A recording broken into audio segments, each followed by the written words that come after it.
Donald Trump met with Joe Biden, discussed key issues, including support for Ukraine after the new president takes office. Is it true that the coming months will be decisive in the Russian-Ukrainian war? Will NATO countries be able to support our country without the U.S.? We'll speak with Israeli military analyst David Sharp. David, hello. Hello, Anastasia.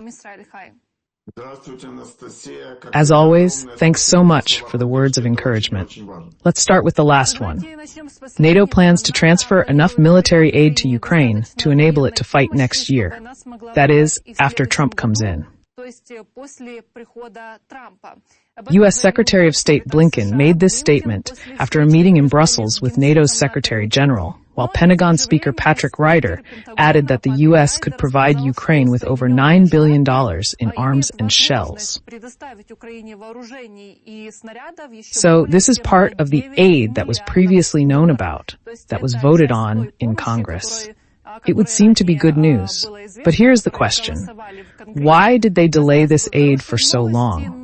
By the way, it was also delayed by looking at the current situation.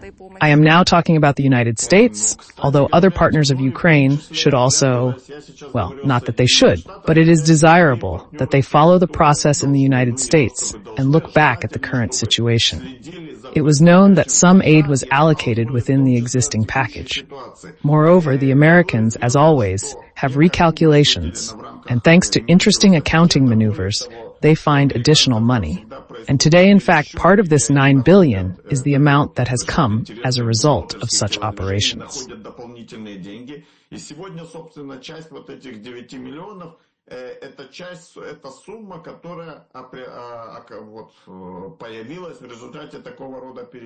As I recall, the 7 and a bit billion, not millions, but billions, are the amounts that will be allocated in armed equivalent from the arsenals of the U.S. Armed Forces. Another 2 billion or so are long-term orders from U.S. industry and purchases from foreign countries that will be transferred to Ukraine, supposedly, if no one interferes. So on the basis of the fact that it is not clear how and where aid to Ukraine will be proven, I agree with this approach. The logical approach was to hold back and distribute gradually. If Kamala Harris had won, there would have been continuity, and weapons would have been transferred at a steady pace. Now, with Trump taking office in January, the U.S. will transfer all the weapons at once instead of spreading them out.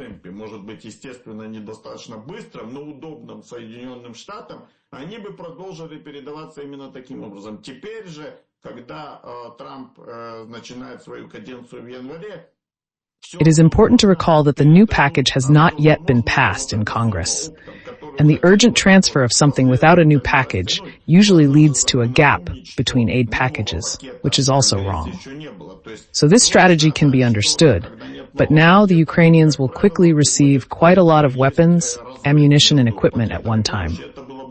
And then, of course, there's a certain uncertainty until the Trump administration decides on its policy and announces it openly.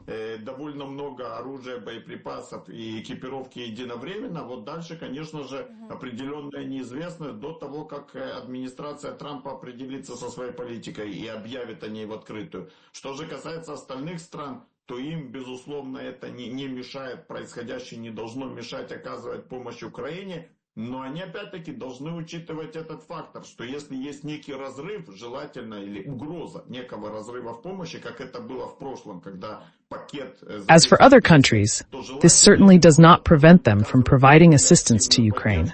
But they should bear in mind that if there is a gap in assistance, as has happened in the past, active support should be provided at that point so that no problems arise. By the way, when the package was hanging in Congress, the active assistance of Europe, primarily Germany, allowed the Ukrainians to hold up well, despite the difficulties, as far as the necessary minimums, ammunition, weapons, are concerned.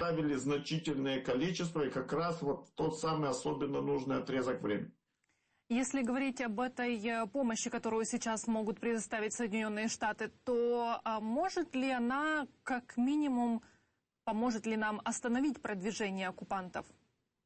она безусловно поможет. Но вот насколько это судить сложно, потому что остановить наступление противника на фронте это не просто количество. Конечно же, это зависит от количества снарядов и стволов, я сейчас примитивизирую. Но это зависит и от многих других факторов. И главный фактор это количество собственных сил, которые способны это оружие. Despite the criticism of Germany, we must give credit. The amount of aid, of course, depended on shells and barrels, but also on other factors, the main of which was the number of our own forces capable of effectively using these weapons, that is, reserves and active forces. And finally, the correct conduct of hostilities, the right decisions. All this in a complex. But one of the main factors of success or prevention of failures is the proper amount of weapons. Until the future administration's policy is clear, Ukrainian command may have to adopt austerity measures due to uncertainty and risks, potentially worsening the situation in a few months. However, arms and ammunition should arrive in sufficient quantities for the short term, even if austerity measures are still necessary. Относительно много для такого короткого периода времени, если передадут все как запланировано. А раз относительно много, это не знаю, во-первых, может быть режим экономии. Secondly, it does not mean that all this quantity can be used at once and at a time to achieve some special result. By and large, the army is able to use the amount that is available to it, and that is determined by some conditions. And the conditions here are different, apparently including the conditions of dealing with the unknown.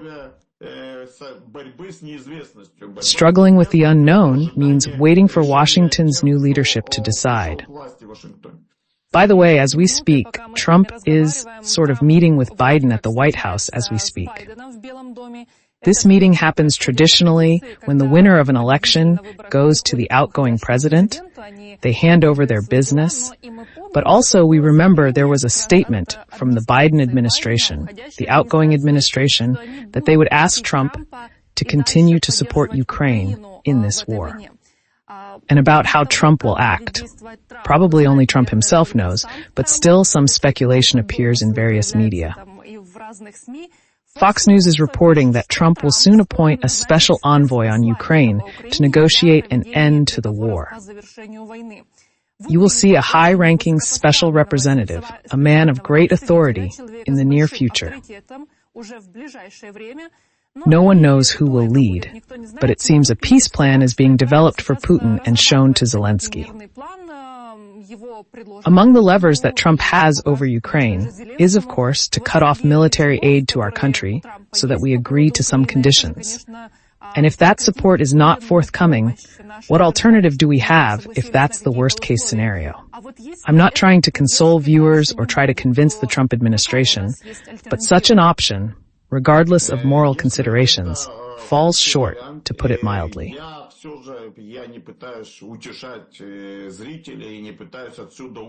From a moral point of view, helping Ukraine would be the right thing to do. But from the point of view of U.S. interests, it is not in the interests of the United States in every respect. There are many explanations why success, when you force an aggression-affected party, in fact, to an unfavorable peace, sends a wrong and negative signal to very many people, especially to allies.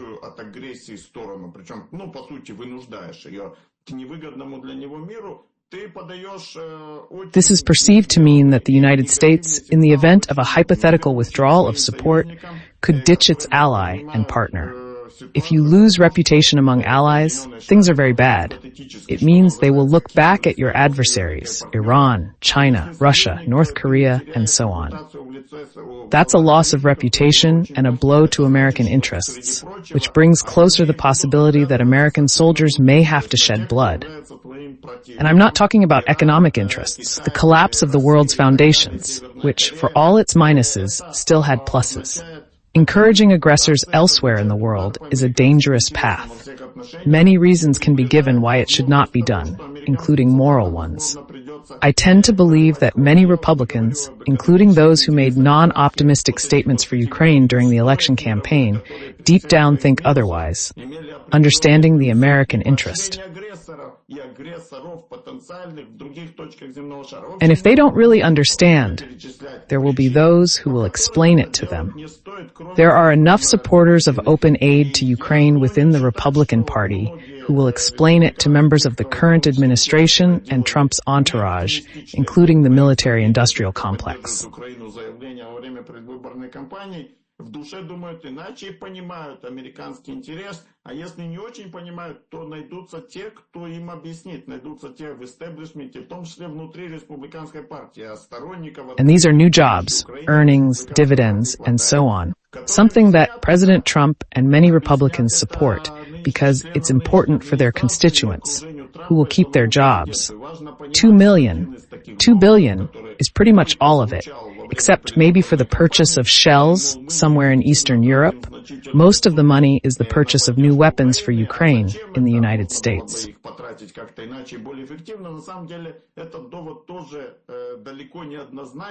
В том числе и потому, что, например, когда мы сейчас обсуждаем сумму, вот, к примеру, 9 миллиардов долларов, которая осталась, 9,2 миллиарда долларов, если я не ошибаюсь, которая осталась в рамках выделенного пакета, практически вся эта сумма остается в США, потому что 7 с чем-то миллиардов, да, американцы выделяют оружие со своих складов, оружие частично, кстати говоря, устаревшее оружие, и, скорее всего, на эти деньги будет закуплено новое оружие у компании американского ВПК, что является субсидированием, да, это не идеальный способ инвестиций в свою экономику, госсубсидирование, но по сути это все равно субсидирование собственного военно-промышленного комплекса, а это значит новые рабочие места, это значит заработки, дивиденды и так далее. Это то, что как раз президент Трамп и многие республиканцы очень даже одобряют, и то, что важно для их избирателей, которые сохранят рабочие места. 2 миллиарда вообще это практически все, за исключением, может быть, закупок снарядов где-то в Восточной Европе или чего-то подобного. Большая часть денег это закупка, но прямая закупка новых вооружений для Украины. Even in such spending, there are advantages for the U.S. military-industrial complex and for American voters, including President Trump personally. In general, we should not rush things. But there are alternatives to U.S. aid in terms of financial and economic aid in general. The European Union is able to cover these costs. Things are much worse with weapons.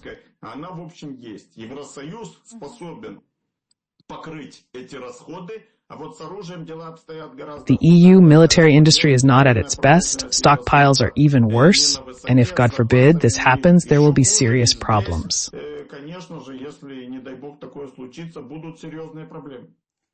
Regarding what we will do if military aid is cut off. The Times reports that Ukraine could develop a rudimentary nuclear bomb within months if Trump cuts off military aid.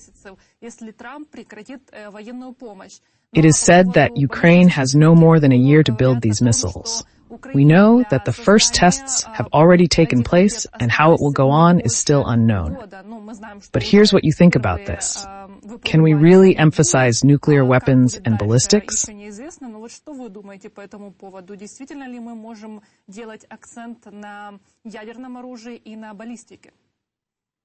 It would seem that operating in a vacuum would be tempting.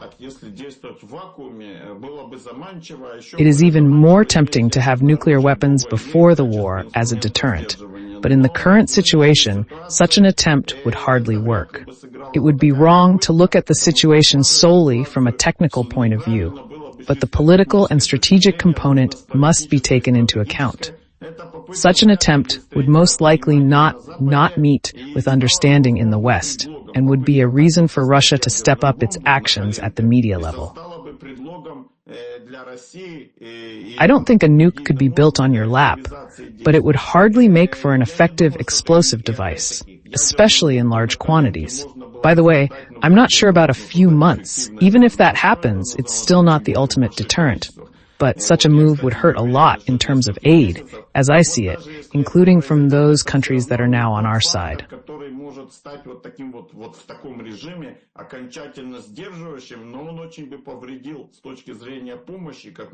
From a media standpoint, it would be a very problematic move, although who knows what someone won't do when backed against a wall.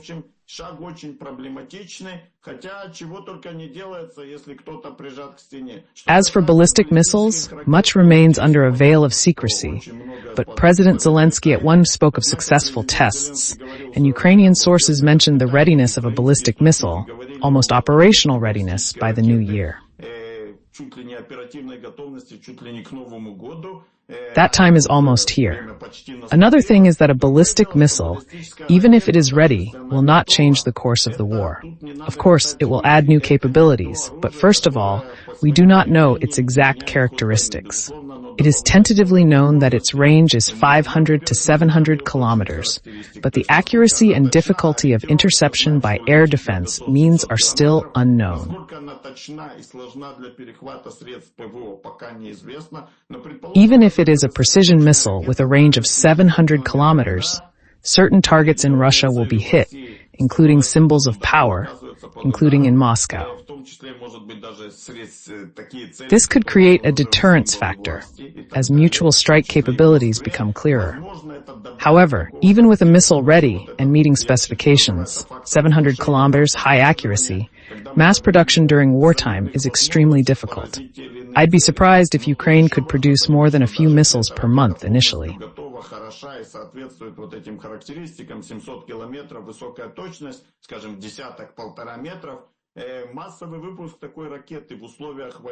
It's a very difficult task, for objective and subjective reasons. I would like to be wrong, but so far it looks like a difficult goal. That is why we are asking our Western partners to hand over missiles, since the creation of Ukrainian ballistic missiles in the required quantity is now unlikely. Our partners have them in storage, and they can be transferred to Ukraine. Поэтому мы просим наших западных партнеров дать свои ракеты, потому что действительно делать в огромном количестве. The media write that Storm Shadow, Scalp, and Atacams are being transferred, not only so that we do not use them on the territory of the Russian Federation, but also so that we do not strike the temporarily occupied territories. This situation is strange and very ambiguous. There are denials that missiles are being transferred after all, but it is difficult to say what is actually happening.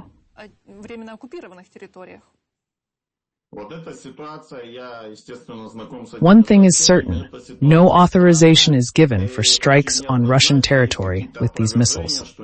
The reason is the Biden administration's fear of escalation with Russia and the fact that Russia could transfer its weapons to other countries, such as the Houthis, leading to threats to global shipping and U.S. warships. That decision is not yet in place, but I rate the odds of Biden taking such a step after the election as fairly high. However, this is not happening at the moment. Probably, the Biden administration and the president personally consider this step inexpedient and harmful.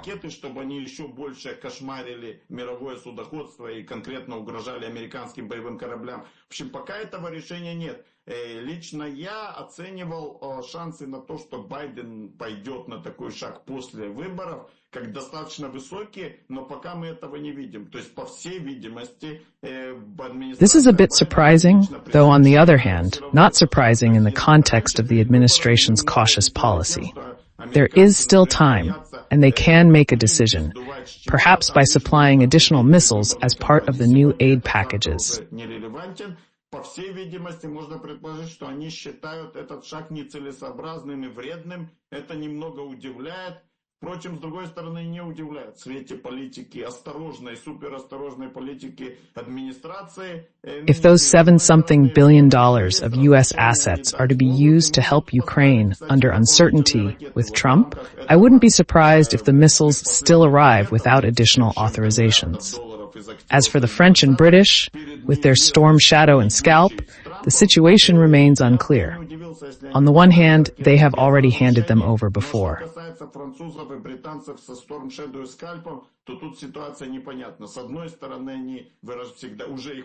They've publicly expressed willingness to strike Russian targets if the U.S. agrees, yet are not supplying these missiles, despite having them in small quantities. This is important to note, as something is contradictory here.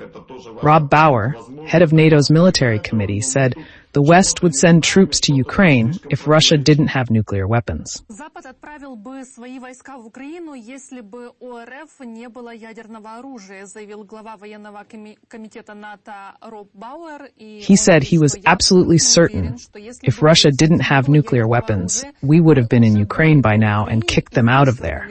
We would have done it. But they have nuclear weapons, so it's impossible, and it's not like Afghanistan. So basically, nuclear weapons are the main obstacle. Or do you think perhaps it's more of an excuse? It's both an obstacle and an excuse.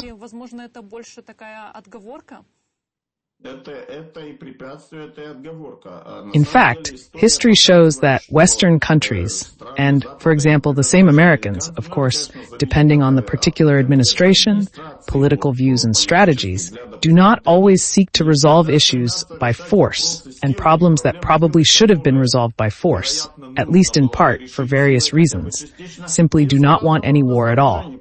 The principle of just so long as there is no war, which is usually very problematic.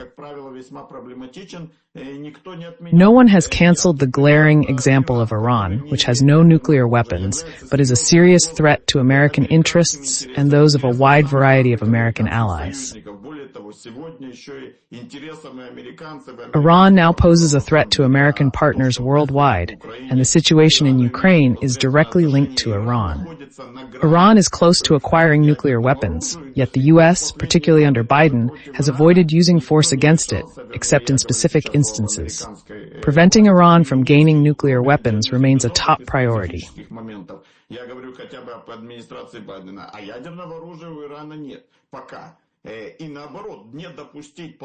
And commitment for the U.S. But there is nevertheless a sense that some U.S. administrations are shirking this obligation to avoid problems. Indeed, Iranian nuclear weapons are a threat to all sorts of allies and states, but to the Americans it's just a problem, but to other states it's the number one threat. Well, let them deal with it. It looks that way. Unfortunately, sometimes international politics and realpolitik. This is particularly evident in relations with Russia, a major power with a vast nuclear arsenal. Similarly, North Korea has been treated cautiously due to its nuclear weapons, though its situation is more complex than just having them.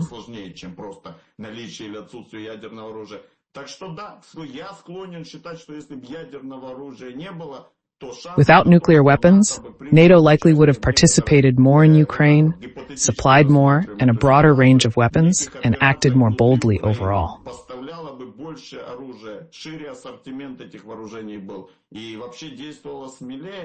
I have little doubt about that, but this situation makes no sense to consider because Russia, or rather the USSR, has had nuclear weapons a long time ago, and to consider the situation accordingly, as if these weapons don't exist, would be wrong. David, I'd like to hear your opinion on Trump's so-called peace plan.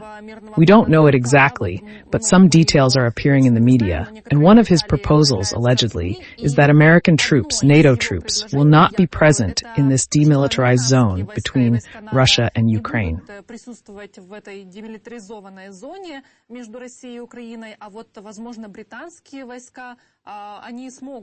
Could British troops be present there? If EU or NATO forces are involved, wouldn't that mean participation in the war against Russia, especially if Russia doesn't stop firing? This is speculative, and any plan should be considered as a whole, not just by individual details. Во-первых, можно понимать, это, конечно же, спекуляция. Я совсем не уверен, что это план Трампа, и в любом случае любой план нужно рассматривать в совокупности, а не просто отдельно. Because sometimes one detail without knowledge of the others can carry one weight or no weight at all, no matter how interesting it sounds. As I understand it, what has been voiced is precisely that the Americans will not participate, but other countries, first of all, Britain is a NATO member, and other NATO countries may well participate.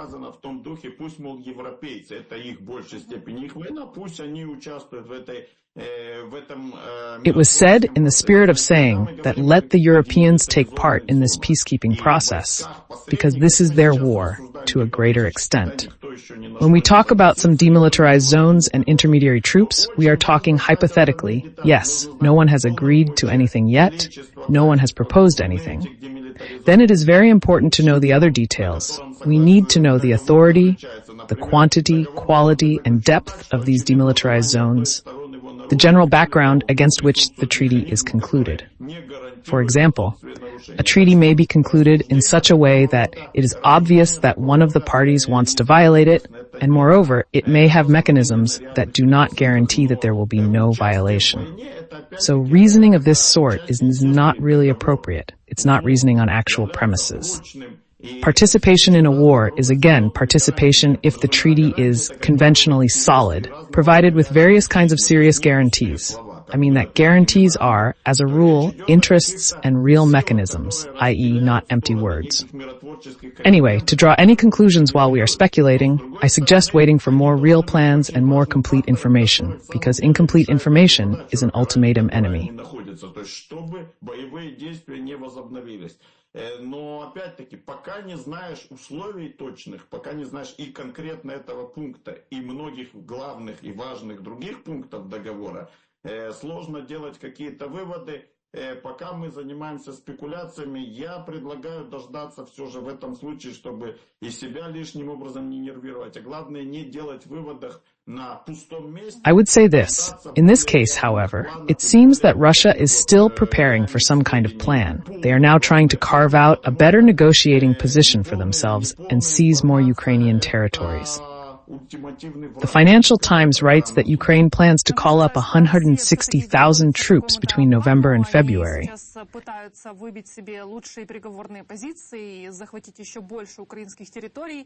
Financial Times пишет о том, что Украина планирует призвать 160. But the publication reports that such a number seems unrealistic, and it is more realistic to call for approximately 100,000 people. By December, the Frontline may retreat 30 to 35 kilometers westward from its current position. And the Ukrainian armed forces are allegedly ready to retreat from Kharkiv, but there is no order from above yet. The situation on the front shows that the Russians are indeed advancing in some areas, but what is the main problem? Is it really a shortage of people? If we are talking about the occupiers, what is the reason for their rapid advance, in your opinion? In general, the problem is, of course, a shortage of men, a shortage of combat-ready units and formations.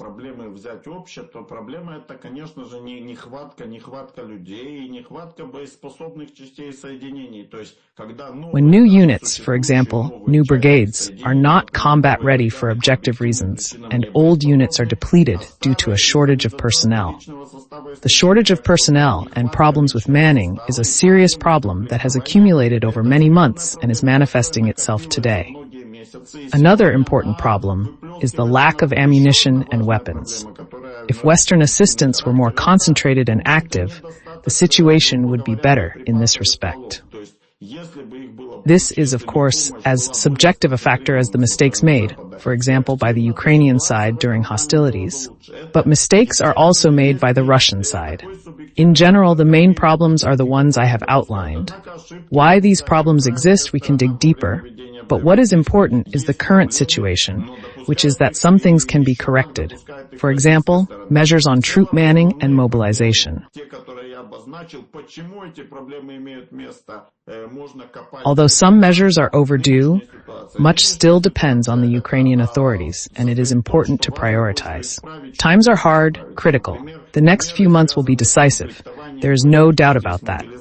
To make them less critical, it is important to make the right decisions in time, which depend on Kiev, not Washington.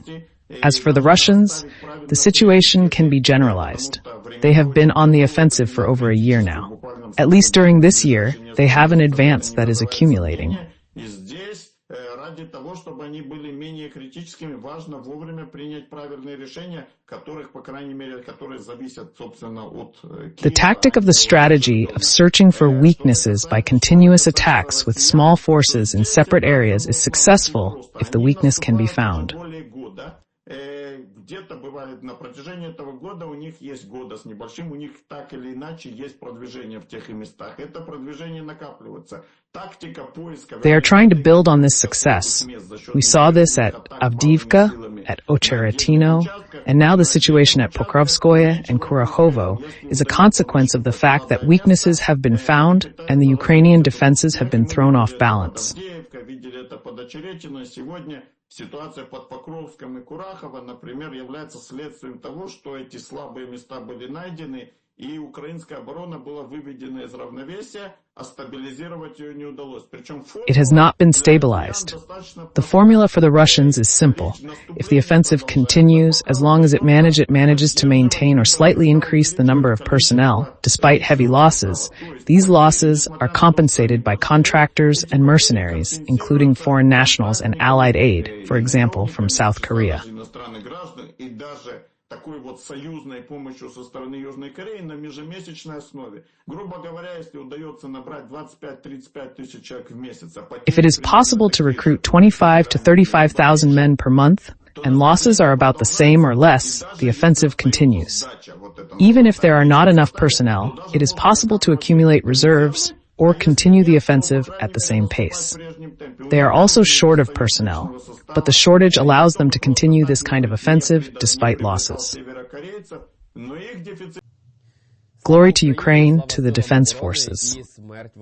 I'm Fakhruddin Sharafmal, and I'm with Andriy Vyjerinsky, a legal analyst with whom we are gathering to discuss the most important topics.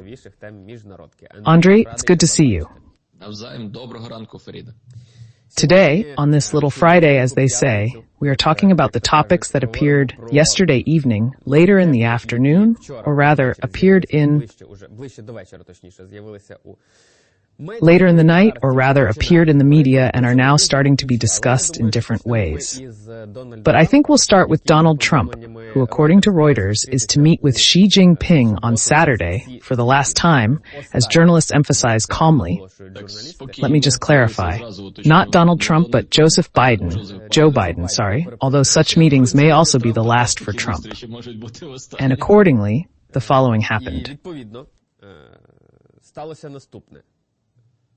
Now, everyone is trying to guess what to expect from this meeting, because this is the last meeting between Xi Jinping and Joe Biden, or rather Biden and Xi Jinping, as his presidential term is coming to an end. Will Ukraine be mentioned, or perhaps they will talk about Trump's presidency and his relations with China during his term in office?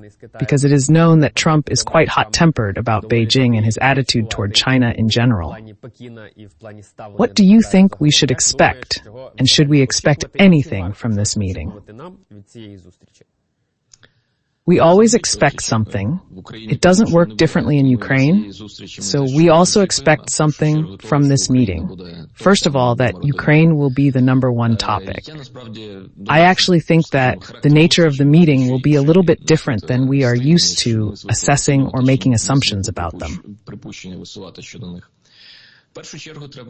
First of all, I must say that before the news of the meeting between Joseph Biden and Xi Jinping broke, we had a briefing or press appearance by Jacob Sullivan, the National Security Advisor to President Joseph Biden, whom he listens to. Mr. Jacob Sullivan, in outlining the challenges that the new administration will face over the next 4 years, said that the first priority is to contain China.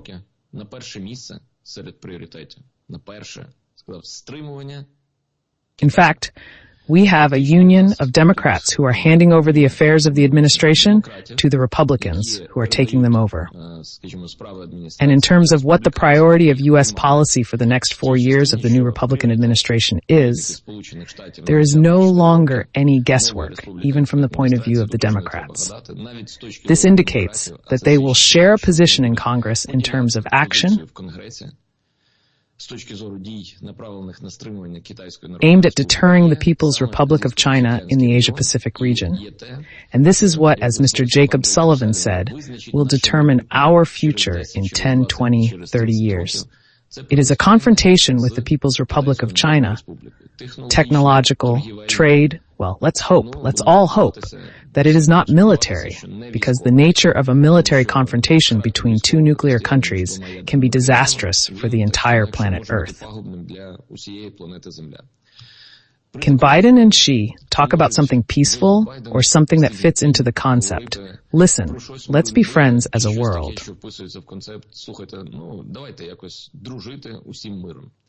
In fact, in his own words, Jacob Sullivan refuses or pushes back the proposal of a new world order that Xi, for example, has been proposing,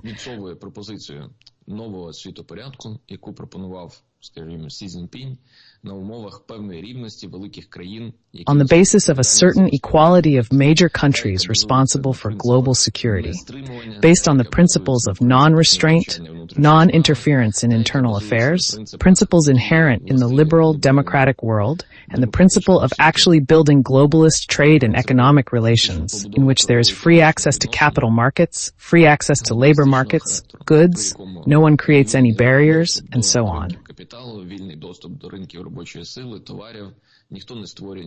That is, the proposal to regulate the world order has been rejected by the United States, even by a democratic administration, and if it is rejected, the confrontation will continue one way or another.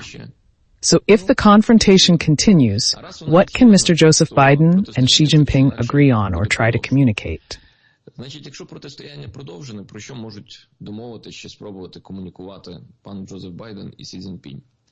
Вони можуть комунікувати про межі цієї конфронтації чи цього протистояння. They can communicate about the limits of this confrontation or this confrontation and leave it in the plane of purely political and economic without using the third lever.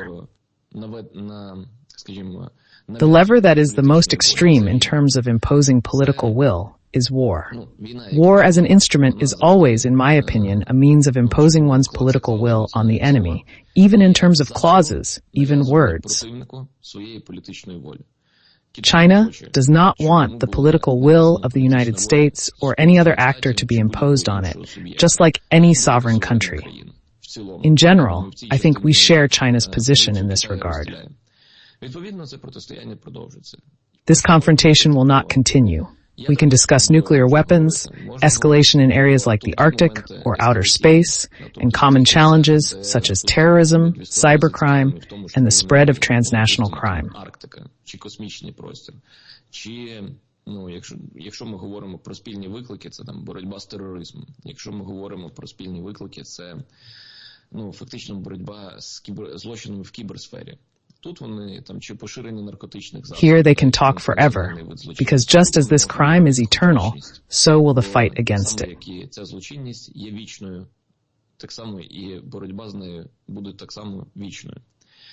From the point of view of Ukraine's interests, I would like, in fact, very much, for the United States and China to reach a consensus on a common position on the settlement of the war on the territory of Ukraine. To achieve this, the war in Ukraine must be viewed separately from global relations between major countries.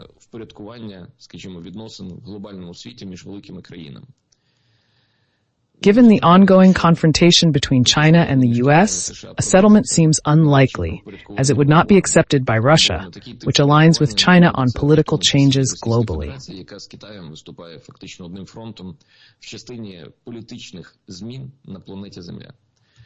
We can try to negotiate, potentially for the needs of the next administration, a possible reduction in the role of the United States in the war in Ukraine and the transfer of the conflict at the time of a diplomatic settlement, including on the basis of an initiative registered through the United Nations by China and Xi Jinping, represented by his representative to the UN, Friends for Peace, thereby confirming the reputation of a single international body, єдиного міжнаціонального органу, який забезпечує глобальну that ensures global security policy is the United Nations, where in fact both China and the United States can speak with one voice, given both Trump's and China's position that the priority in terms of settlement is not so much a diplomatic negotiation track to resolve all issues and conclude a peace agreement, but first and foremost a freeze on the war along the line of contact. But it seems to me that given the global agenda, our desire, or not even our desire, but our need for this settlement, it may be secondary to the goals even pursued by China or to the goals pursued by the United States administration, whether Democratic or Republican.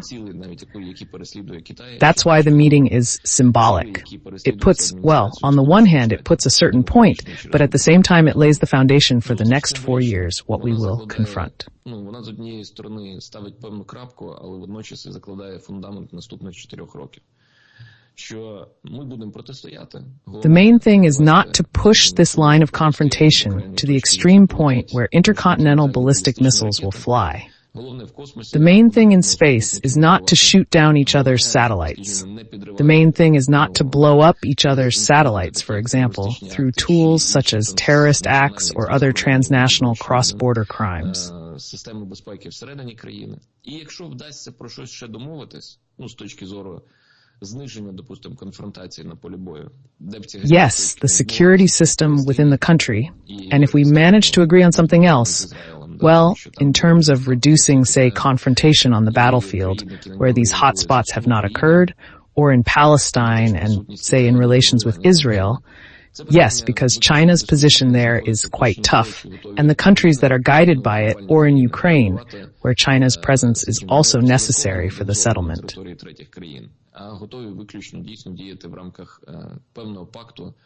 This is a highly debatable issue in the plane of whether countries, well, global countries, are ready to fight, say, indirectly with each other on the territory of third countries, or whether they are ready to act within the framework of a certain mutual deterrence in the technological sphere, in the sphere of, say, the vision of the world, in financial instruments, in political instruments, without, say, the need to use the military component.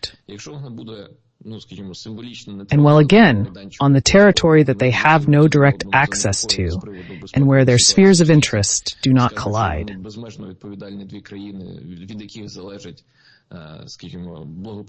The meeting, whether brief or long, will likely focus on global security concerns, with both countries emphasizing their responsibility for humanity's well-being and the need for ongoing communication at the defense level to prevent disaster. І поговорити про те, які вони стурбовані. Цього виключати теж не можна. Це ж улюблена тема для обговорення західних політиків. Я думаю, що все-таки тут є специфіка. Знаєш, в тому, що особисті зустрічі, вони не так, щоб потрібні для того, but in the end they can meet for a long time and talk about their concerns. Well, you can't rule that out either, because it's a favorite topic of discussion. I think that there is still a specificity here. You know, in that personal meetings are not really necessary to express concerns. I mean, they meet for something, right? I mean, people are busy. People have busy schedules. It's for press conferences where they express concerns, and so on. Personal meetings often reveal private details, or maybe as simple as a handshake with polite exchanges like, "You've done well these last 4 years," followed by wishes for the future. They'll likely exchange symbolic gifts, China offering a vase for health and Biden a made in the USA, but actually assembled in China item with gratitude exchanged. Assembled in China. But not from the bottom of his heart, because he knows where it was made. Nevertheless, moving on, the BBC wrote that the new head of the Republican caucus in the U.S. Senate will be Senator John Thune of South Dakota, who has repeatedly expressed support for Ukraine.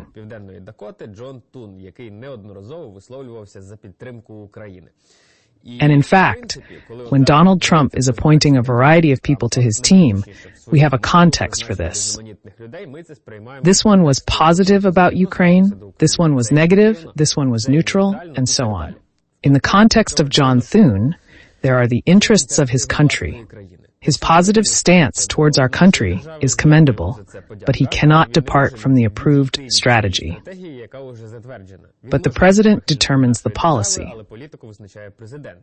As was written, after Trump's appointments, Ukraine exhaled a sigh of relief. The U.S. strategy is set and moving forward, so neither we nor politicians who believe in Ukraine's victory can deviate from it. The visit of the National Security Advisor, who criticizes aid to Ukraine, alongside John Thune's support for it and the consideration of a neutral candidate for Secretary of State, reflects the ongoing debate. Допомогу Україні в принципі. От Джон Тун виступає за допомогу для нашої країни. Там на посаду держсекретаря розглядають чоловіка. But this doesn't change the overall picture, because Ukraine centrism is our special feature. We see everything as revolving around Ukraine. And it's not a defect, or perhaps a feature of growing up, because in childhood and adolescence, every child really thinks that he or she is the center of the universe. Де кожній дитині здається дійсно, що вона центр всесвіту. Ну, але про пана Туна можна з полегшенням зазначити як мінімум одне. But one thing we can say with relief about Tuna is that, unlike Tulsi Hubert, who is a candidate for the head of the National Intelligence Agency, Mr. Tuna has not been included in the list of people who push Kremlin narratives. And the website of the Center for Countering Disinformation does not have Mr. Tuna on it. I think that soon, or at least in theory, it would be more appropriate to remove Ms. Tulsi from there. But as of last night, this has not been done. It's just that if someone is watching us, pay attention to this situation. Maybe you just forgot about it. Maybe she'll remember it too. Not that it's a good story. Now, about the Senate Majority Leader. The role and importance of the Senate Majority Leader is ceremonial, give or take. But at the same time, it has direct functional purposes, because he is the same senator as all other senators, has the same vote, but his task is to ensure that all senators vote. The senators have nothing to do with Trump, and the leader is not appointed by Trump either. He is elected among the senators, and the senators are subjects whose source of power is not the president, but the people of the states they represent. Under such conditions, and with such principles of organization of power in the United States, they feel more independent in terms of making decisions that meet the interests of their states and their voters, or not. Well, because they will need to be re-elected every 6 years, obviously.